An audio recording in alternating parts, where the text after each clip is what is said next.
মায়ের কাছে গিয়া বলে, মা ও মা গো, বিদায় দাও গো মা, মা গো বিদায় দাও, তরবারিটা বের করে দাও, জিহাদের ময়দানে চলে যাব। মায়ের মহব্বত সন্তানের জন্য কেমন হতে পারে? মা এই কথাটা বলছেন, হানজালা একটা দিনও হলো না তুমি বিয়ে করলে রে হানজালা, কেন জিহাদের ময়দানে চলে যাবে? হানজালা রাদিয়াল্লাহু তাআলা আনহু বলে, মা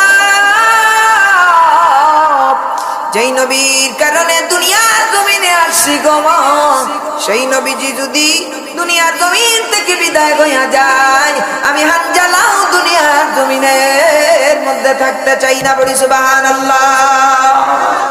স্ত্রীর কাছে যায়, গিয়া বলে, ও স্ত্রী, একটা দিন হয় নাই রে, একটা দিন হয় নাই তোমারে আমি শাদী করছি, বিবাহ করছি।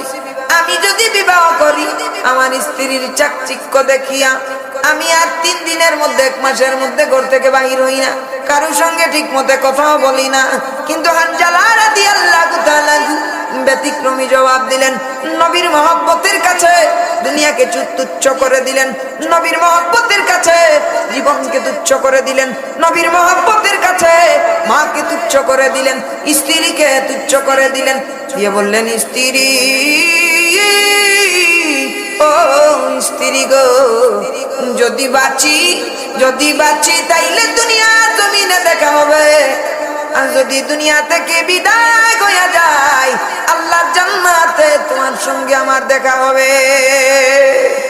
স্ত্রীর কাছ থেকে বিদায় হয়ে যায়, মায়ের কাছে গিয়ে বলে, ওই শুনো ডাকছে দিনের পথিক, হাত তুলে আমাকে দোয়া করে দাও, শহীদির রক্তে হব রাঙ্গা, কিয়ামতে দেখা হবে প্রতিজ্ঞা নাও। সুবহানাল্লাহ।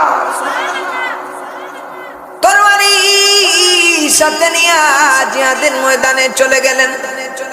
হে মুসলমান ভাই, হে আমার চাপাই নবাবগঞ্জের বাবাজিরা রে, তোমার কানে ওই মেসেজটা দিতে চাই। একবার তুমি অনুমান করো যে স্ত্রী সন্তান ছাড়িয়া, মারে ছাড়িয়া মোহরের টাকা দেয় নাই, ফরজ গোসল করে নাই, ইসলামের জন্য নবীর মহব্বতে বাহির হইয়া গেছে। তুমি অনুমান করো, তুমি একবার চক্ষু বন্ধ করিয়া চিন্তা করো কি ভয়ঙ্কর সময়।